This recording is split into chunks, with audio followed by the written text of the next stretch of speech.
Hello and welcome to the editorial analysis of the Hindu newspaper. Today we shall be discussing the editorial of the 18th of February 2019. So coming to the first article, the challenge in the Pulwama attack. Now the context here is the ghastly attack which has been done, which was a car bomb attack which was done by Pakistan-backed terrorist organization, the Jaish-e-Mohammed, which claimed the lives of 49 CRPF soldiers in the Avantipura Pulwama district of Jammu and Kashmir. Now, this article is a good article. It is a very balanced article, and these are the kind of opinions that we have to generate for our answers as well as for our interview. So, coming to the first issue which has been discussed, the first issue is that of some emanating signals. Now, the author here talks about some emanating signals which were coming from Pakistan, which India has not paid heed to or should have paid better heed to. Now, what are these emanating signals are? First and foremost, the author says that the Prime Minister in Pakistan, Mr. Imran Khan, was calling of Pakistan as a Naya Pakistan. This was again referring to a hand of friendship towards India. It was showing that Pakistan is a changed country now. So that was one emanating signal. Another emanating signal was by the Army Chief of Pakistan, Mr. Qamar Javed Bajwa, and his doctrine is what was being called by experts as the Bajwa doctrine. He too was talking about friendship with India, peace with India. So these were some signals that Pakistan was talking about peace, and whenever Pakistan talks about peace, the author says that India should get some degree of suspicion over Pakistan. So that is something that the author has talked about. Another thing that the author has mentioned here is that despite the fact that this is an election year in India, and obviously India couldn't reciprocate much to Pakistan's feeling, despite that Pakistan was offering such positive notes, so definitely there was something wrong with Pakistan. So that is one analysis which has been drawn by the author. The second issue which has been discussed here is with regards to the return of the car bomb and the improvised explosive devices. Now this, the author says, is a new development, because the last time that car bomb was what was used in Jammu and Kashmir was in the year 2004, and similarly IED was for the last time used in the year 2008, and these two are major developments because these two are somehow unpredictable sources of attack, and as a result of which what happens is that whenever these two are used to attack the army, there is a response by the army where there is more deployment of army men, and this is something that goes against in the Kashmir Valley, because you should know that the people in Kashmir have time and again been demanding that the militarization of that area be reduced. So this is something that is important. Another important fact is that IED is something that was used in Syria, Iraq and Afghanistan lately. This clearly shows that Pakistan has links with these areas, and this is another cause of concern that the weaponry that is being used in these disturbed areas is something that is reaching India. So that is one cause of concern for India. Another issue which has been discussed is with regards to the neutralization of the peace achieved. Now here the author discusses that for many years, the army, especially for the past 2 years, army had made a lot of achievement in Jammu and Kashmir in ensuring some degree of peace. Also, terrorism was something that was curbed in Jammu and Kashmir, but unfortunately it has now been revived, and that is a major setback and a major negative impact of this particular attack. So that is something that has been discussed. Another very important discussion here is with regards to Pakistan's new confidence. Now the author here discusses that Pakistan at present is facing severe challenges. For instance, recently the Financial Action Task Force has upheld its surveillance in Pakistan. Another issue is that Pakistan's economy is facing several challenges. Now, despite all these internal challenges, Pakistan seems to have a lot of high degree of self-confidence. Now, what is the source of this self-confidence is what is discussed. The source of this self-confidence, according to the author, is coming from firstly China. China is giving unabated support to Pakistan and especially supporting Pakistan against India. So that is one cause of Pakistan's self-confidence. Another cause is Afghanistan. Now, Afghanistan is somehow very vulnerable because US is withdrawing from Afghanistan, and Pakistan has a very geostrategic location with regards to Afghanistan, and it has a very important role to play in Afghanistan's peace process, because Taliban is something that is dependent upon Pakistan, and Taliban's role will be dependent on Pakistan's attitude. So this is why Pakistan is somehow important to US also at present, and also to other global leaders who have interest in Afghanistan. So this is again a cause of concern for India because Pakistan is drawing confidence from these two factors. So that is what has been analyzed here. Another issue which has been discussed is that this is an election year in India. So the attack is timed in such a way that the present NDA government's image is maligned and somehow it does not return to power. So that is one analysis which has been drawn here. But obviously this has not happened because the Prime Minister, it was actually anticipated by Pakistan forces that this being an election year, the government will not be able to do something strong, will not be able to take a strong action. But this has clearly not happened. The Prime Minister of India has publicly promised retribution from Pakistan. So that is something that you should know. Another thing which has been analyzed is with regards to India's options. Now here the author says that India has some options with regards to Pakistan. The first option is that of shaming. Now this is one policy that we are seeing that the Prime Minister of India is following for long. He is not missing an opportunity to shame Pakistan for its activities. So this is something that India will continue. Another thing is with regards to the most favored nation status and also the Indus Water Treaty. Now these are some soft options which India can use, but definitely a hard action will be the military action. Now with regard to the military action also, there are two types of military actions which India can take. One is the visible one. For example, the surgical strike was a visible military action. And the second military action that India can go with is the non-visible military action. Now the non-visible military action can be a more deterrent one, can be a stronger action. But the issue is that this does not suffice or this does not soothe the anger in the public. So that is one cause of concern, and as a result of which India is not going for an invisible military action but rather a visible one. Now the opinion is what is the most important aspect of this article, and this is the type of opinion that we should replicate in our answers also. The first opinion is that whenever it comes to national security is bound to transcend short-term electoral considerations. It might happen that at this point of time, this being an election year, it might happen that the government would want to go in for some excessive or some high reactions, but that is something that is not wise because national security is primary for the country, and that is one analysis which has been drawn. The second very important analysis is with regards to internal social equation. Now what happens here is that once this attack has been done, we are seeing that there is public outrage all over the country, and who are being targeted are the people from Jammu and Kashmir. This is something that should not happen. A cohesion is something that should be maintained within the country, and that is what the author has called for. Another thing that is happening is, especially on social media, is vilification of minorities. This again is a threat to our country, and this should be controlled at the earliest. This is the time which is very, very challenging, and the author calls for the leaders to show way to the country and disallow such kind of negative vilification and negative sentiments in the country. So this is the entire crux and gist of this particular articles. In opinion aspect is the most important part, so that's the relevance. Coming to the next article, how the 16th Lok Sabha fared. This is a very, very important article. Generally it is seen that in the general studies paper 2, students do not score well, and that is largely because students do not have appropriate examples. So this is one article which in gist gives us a lot of examples which we can use for the polity aspect of our mains paper. So that is going to be the relevance. Now coming to the context here is that the final sitting of the 16th Lok Sabha is what took place on Wednesday, and as a result of which an analysis of the entire functioning of the 16th Lok Sabha is what is done in this article. So the issues which have been discussed are, first and foremost, the less number of hours that the 16th Lok Sabha has met. Now here the author gives us a number, he gives us a figure. He says that approximately 1615 hours is the time of is the meeting hours of the 16th Lok Sabha, and this is 40% lower than all the full-term parliaments in the country. So that is one cause of concern. Another thing which has been highlighted is with regards to the disruptions.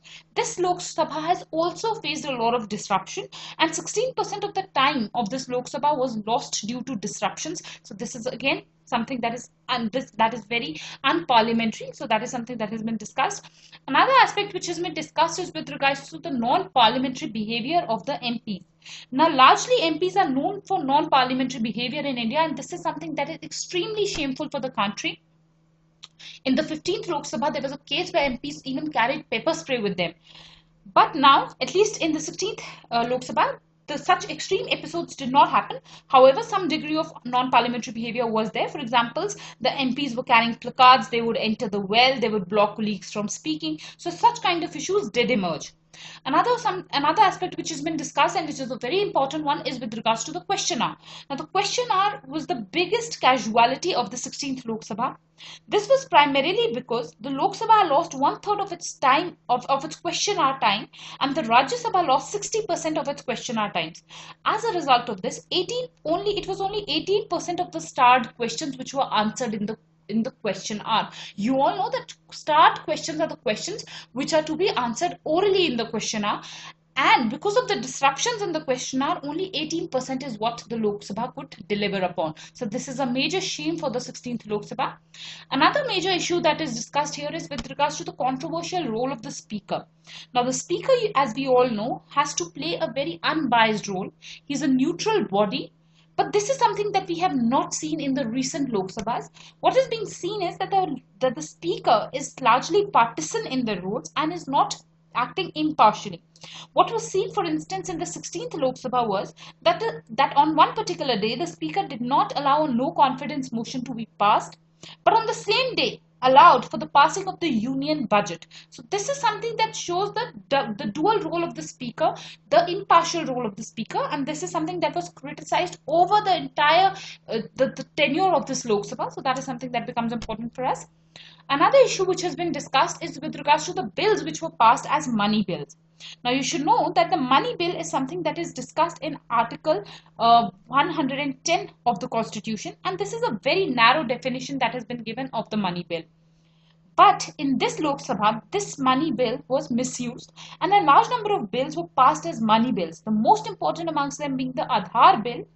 Now, the issue was that if a bill is to be passed as a money bill, it can only be passed by the Lok Sabha, and the Rajya Sabha does not have a major role to play. So, to bypass the Rajya Sabha, where the government did not have absolute majority, it passed major controversial bills as money bills. So, this is one major criticism which comes against the 16th Lok Sabha. Another issue is with regards to the finance bill.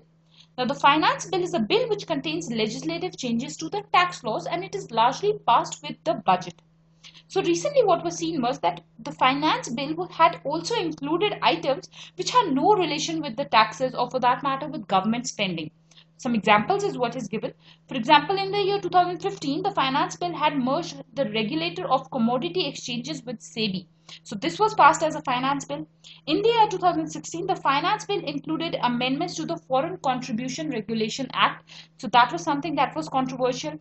And in the year 2017, the finance bill changed the composition of quasi-judicial bodies like the National Green Tribunal, the Telecom Dispute Settlement and Appellate Tribunal. So these are some examples which have been given in this particular article, and they're of utmost importance to us. We can use them in our answers.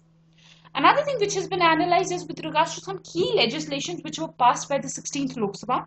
The first being the GST law, which was a very important legislation. The Bankruptcy Code was also passed. Then also the IIM Act was passed. This gave several autonomy to the IIMs. Also the Juvenile Justice Act was passed. The Mental Health Act was passed. Also several rights of person with disabilities was something that was done with. And also the Prevention of Corruption Act was amended to make bribe giving an offence. So these are some key legislations which were passed. However, some legislations like the Triple Talaq and Citizenship Bill have not been passed by the Rajya Sabha. So these legislations will get lapsed. This is something that you should know. Another thing which is very important which has been analysed here is with regards to the review of anti-defection law. Now here the author says that the MPs at present in the Lok Sabha are largely not the representatives of people anymore, but only delegates of a political party because of the anti-defection law, and thus a review of the anti-defection law is something that is warranted. Time and again UPSC has asked questions on the anti-defection law, and this kind of example, these kind of issues, these kind of statements that are given in these articles become relevant for us in our answers. So that is the entire relevance of this article. Indeed a very, very important article, and this should be archived by you. So coming to the next article, the Delhi Dilemma. This is a small article. The context here is with regards to the tussle over power sharing between the Delhi state government and the central government. Now, time and again, we are seeing this tussle between the two governments. The background is that article, it is Article 239AA, which was enacted as per the 69th Amendment Act of 1991, and it grants a special status to Delhi amongst the Union territories. Delhi is the national capital territory of Delhi. So this is the background, and because Delhi is given semi-statehood, often there is a tussle that what powers the elected government have and what powers are not there with the state government. So that is something that is important here. Coming to the first issue is with regards to the disadvantages of not having full statehood. Now, obviously, if a government is elected by the people, it is going to demand some powers, and this is extremely a disadvantageous position to be in Delhi, because despite being a government that is elected with full majority, the government does not have a lot of powers here. But also the issue is that that NCTD Delhi is the house for the central government. It is the house for the Supreme Court. It is also housing the Rashtrapati Bhavan. So definitely the center government also requires powers in this area. So this tussle is something that is an ongoing one. Another issue which has been discussed here is with regards to political factors. Now, there is no doubt that this tussle is a long one, but even we are observing that this tussle has increased, especially after the Aam Aadmi Party in Delhi and the NDA government in the center. So obviously political factors have a bearing on this tussle. So that is one analysis which can be drawn. Another thing that you should know, that in the year 2018, in the month of June, a judgment was what was passed. This was a judgment which was passed by a constitutional bench of 5 members, and as per this constitutional judgment, as per this constitutional bench judgment, the lieutenant governor was asked to act on the aid and advice of the state government or the president. Some powers were taken back from the lieutenant governor, and it was said that he was bound to act on the advice of the Council of Ministers of the state. So this was a major judgment. However, after this judgment, the judges had said that they have discussed about the larger issues, but some specific issues is what another bench will discuss. So a 2-judge bench is what was formed. This was the bench which was headed by Justice A.K. Sikri and Justice Ashok Bhushan. So it is about the judgment of this particular bench which has been discussed in this particular article. Now the primary issue here was of control over government employees. Some other issues, for example, which the bench has decided in the favor of the Delhi government are that it has upheld Delhi government's power to appoint prosecutors, levy and revise stamp duty on property transactions, and issue notification under Delhi Electricity Reform Act. So these are some judgments which this particular bench has given, but there is one judgment with regards to control over government employees which is a controversial one. It is over this issue that a split judgment is what has come. Now what the Delhi government actually says is that the government employees are not under the control of the government, and as a result of which what happens is that the secretaries and other employees often ignore the command of the ministers and often disobey the ministers. So they wanted some control over the government employees, for example their postings, their transfers. These kind of controls is what they had demanded. So here Justice Sikri had said that of course the government should be given some powers in line with the judgment of 2018, where some powers were given to the state government. In line with those, with this particular judgment, some degree of control is what should be given. So Justice Sikri had said that above the joint secretary level, the control should be given to the center government, but below that, definitely the Council of Ministers should have a right to decide about the postings and transfers of the government employees. However, it was Justice Bhushan who has completely refused that the Delhi government does not have a state service, and because it does not have a state service, it has no authority to decide over the central services, for example the IAS, or for that matter the Danik cadre. So this is a split judgment which has come, and it is for this judgment that a bigger bench is what is going to be formed, and a newer decision is what is going to come. So that is about this particular article. The importance is as ongoing. This is an important topic and it will be continuing in future also. So these are the articles for today. I hope you enjoyed the video. I thank you all for watching.